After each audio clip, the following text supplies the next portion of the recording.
नमस्कार दोस्तों, आज आप सभी का स्वागत है आपके अपने YouTube channel study with all classes पर। तो आज की वीडियो में हम बात करने वाले हैं भूगोल ज्योग्राफी के पेपर के वो महत्वपूर्ण प्रश्नों की जो आपकी परीक्षा में पूछे जाएंगे। जैसा कि आप सभी को पता है कि राजस्थान बोर्ड कक्षा 12वीं की परीक्षाएं स्टार्ट हो चुकी हैं दोस्तों, और 4 अप्रैल को आप लोगों का भूगोल का यानी कि ज्योग्राफी का पेपर है दोस्तों। तो आज की वीडियो में हम उसी परीक्षा के बारे में बात करेंगे। सबसे पहले बात करेंगे आपके किस प्रकार के आपके क्वेश्चन पूछे जाएंगे और कौन कौन से टॉपिक से आपसे क्वेश्चन ज़्यादा पूछे जाएंगे दोस्तों। तो सबसे पहला जो क्वेश्चन होगा वो आपका किस प्रकार पूछा जाएगा, चलिए स्टार्ट करते हैं। सबसे पहले बात कर लेते हैं आपके जो पेपर होगा वो कितने भागों में आपका बटा हुआ होगा। टोटल 5 भागों में आपका पेपर बटा हुआ होगा। एक एक नंबर के टोटल आपके 20 क्वेश्चन पूछे जाएंगे जो कि 20 नंबर के होंगे, और जो 2-2 नंबर के क्वेश्चन होंगे दोस्तों टोटल 4 क्वेश्चन होंगे जो 8 नंबर के क्वेश्चन होंगे।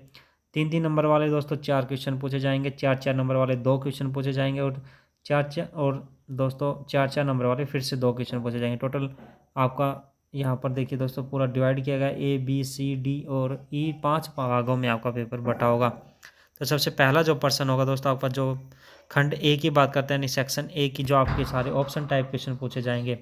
निम्नलिखित प्रश्नों के उत्तर लिखिए। आपको यहाँ पर 4 ऑप्शन दिए जाएंगे ए ब स और द करके। इंग्लिश मीडियम और हिंदी मीडियम दोनों का ये पेपर रहेगा दोस्तों। तो आप जिस जिस मीडियम से आप लोगों ने कक्षा 12वीं में आप पढ़ रहे हैं तो उसमें में आपको जवाब देना है। प्रश्न नंबर फर्स्ट की बात कर लेते हैं। संवाद की नींव किसने रखी थी। आपको बताना कि संभववाद की जो नींव है वो किसने रखी थी। रेडजेल ने, एलन सैम्पल ने, ब्लांस ने, द कार्य सावर ने, किसने इनमें से किसने रखी थी उसका आपको यहाँ पर उस ऑप्शन को अपनी उत्तर पुस्तिका में लिखना है। बी में सेकंड क्वेश्चन में आपसे पूछा जाएगा भारत में 10 लाख से अधिक जनसंख्या वाले नगरों को क्या कहा जाता है। थर्ड क्वेश्चन एस्किमो के लोगों ने जीवन में किन मछलियों का अत्यधिक महत्व दिया है, ये आपको यहाँ पर बताना है। इसी प्रकार चौथा क्वेश्चन विश्व प्राचीनतम उद्यम कौन सा है। प्रश्न नंबर 5 सन 2011 की जनगणना के अनुसार भारत का औसत जनसंख्या घनत्व कितना है। प्रश्न नंबर 6 आपसे पूछा जाएगा ग्रीन हाउस प्रभाव को कम करने के क्या उपाय हैं। 4 ऑप्शन यहाँ पर आपको दिए गए, जो सही ऑप्शन आपको लगता है उसका वो आपको अपनी उत्तर पुस्तिका में लिखना है। प्रश्न नंबर 7 में सूती वस्त्र उद्योग की राजधानी किस नगर को कहा जाता है, ये आपको बताना है। भारत में चीनी का सबसे बड़ा उत्पादक राज्य कौन सा है। उत्तर प्रदेश, बिहार, महाराष्ट्र, तमिलनाडु में से आपको सही जवाब ढूंढ कर देना है। 10वें क्वेश्चन में आपसे पूछा जाएगा राजस्थान के सर्वाधिक गौवंश किस जिले में पाए जाते हैं, ये आपको बताना है।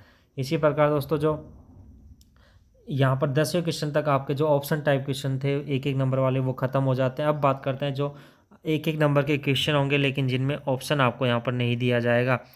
प्रश्न नंबर सेकंड की बात करते हैं। क्रॉस क्या होता है, लिंग अनुपात किसे कहते हैं, पूर्व पश्चिम गलियारा किन 2 शहरों को जोड़ता है, परिवहन का सबसे तीव्रतम व आधुनिक साधन कौन सा है, राजस्थान को खनिजों का अजायब घर क्यों कहा जाता है, राजस्थान में लिंग अनुपात कम होने के कोई 2 कारण आपको लिखने हैं, धात्मिक व आध्यात्मिक खनिजों में कोई एक अंतर आपको यहाँ पर लिखना है।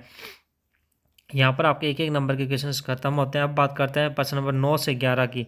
प्रश्न नंबर 9 से 11 में आपसे क्या पूछा जाएगा, जो खालिस्तान वाले जो क्वेश्चन होंगे एक एक नंबर के वो आपसे यहाँ पूछे जाएंगे। 9वां प्रश्न मानव समाज और उसके भौगोलिक संबंध स्थिर नहीं है, यह सभी संबंध है किससे, आपको यहाँ पर खालिस्तान में उसका जवाब देना है। इसी प्रकार 10वां क्वेश्चन, 11वां क्वेश्चन आपका। अब बात करते हैं सेक्शन बी की। सेक्शन बी यानी कि 2-2 नंबर के जो क्वेश्चन स्टार्ट हो जाते हैं आपके, उनकी बात कर लेते हैं। यहाँ पर 12वें क्वेश्चन में आपसे पूछा जाएगा कि भारत में नगरीय जनसंख्या वृद्धि के कोई 4 कारण आपको लिखने हैं। सभी कारणों के दोस्तों आपको आधा आधा नंबर दिया जाएगा, यानी कि अगर आप 3 कारण लिखते हैं तो आपको 3.5 अंक ही मिलेंगे, सॉरी 1.5 अंक ही आपको यहाँ पर दिया जाएगा। और अगर आप 2 कारण लिख पाते हैं तो आपको पूरा 1 अंक मिलेगा। 4 कारण लिखने पर भी आपको 2 नंबर यहाँ पर दिए जाएंगे। इसी प्रकार बात करते हैं दोस्तों जो 13वां क्वेश्चन आपका रहेगा। 13वें क्वेश्चन में आपसे पूछा जाएगा कि बुशमैन जनजाति के आर्थिक क्रियाकलापों को आपको यहाँ पर समझाना है।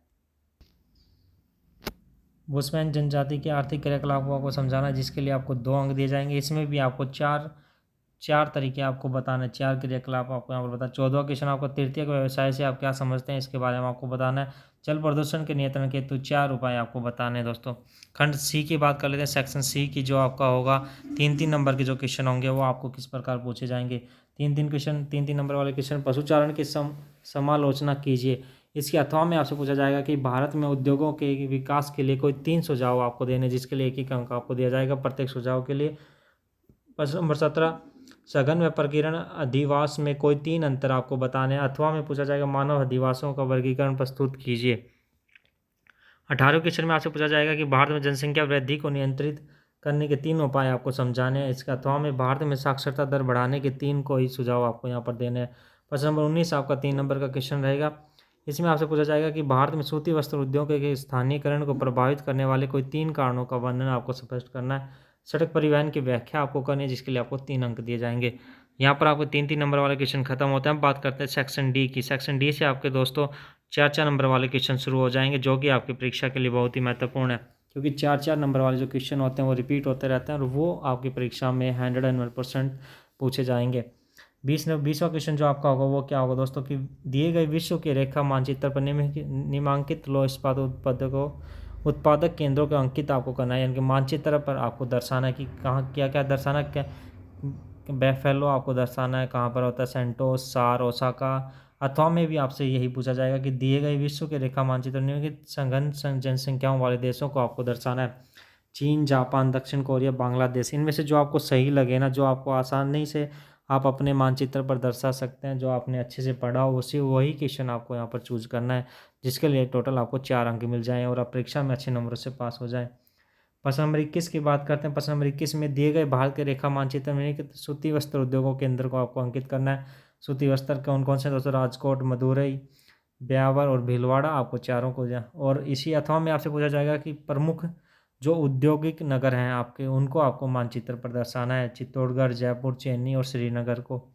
अथवा में इसके बैम में आपसे पूछा जाएगा दिए गए रेखा मान राजस्थान के। अब दोस्तों अब ऊपर जो वाला क्वेश्चन था वो पूरे इंडिया और पूरे वर्ल्ड का था।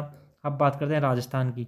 राजस्थान के रेखा मानचित्र में निम्नलिखित जिलों को अंकित कीजिए। जो मानचित्र होगा वो आपको परीक्षा में उपलब्ध कराया जाएगा। तो राजस्थान वाले में आपको क्या क्या क्या दर्शाना है, बीकानेर, बांसवाड़ा, करौली और नागौर, चारों शहरों को आपको दर्शाना है। अथवा में आपसे पूछा गया है कि भरतपुर, जैसलमेर, अजमेर और सिरोही, इन चारों का आपको यहाँ पर दर्शाना है। अब बात करते हैं अगले क्वेश्चन की।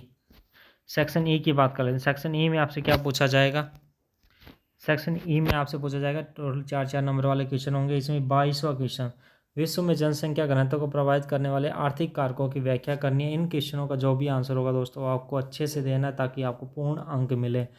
इसके अथवा में आपसे पूछा जाएगा कि जनसंख्या वितरण से आप क्या समझते हैं। निम्नलिखित कारकों के आधार पर विश्व जनसंख्या वितरण को उदाहरणों से ही समझाना है। अवस्थिति के अनुसार समझाना है, जलवायु और धरातल तीनों के अनुसार आपको जनसंख्या वितरण के बारे में आपको बताना है।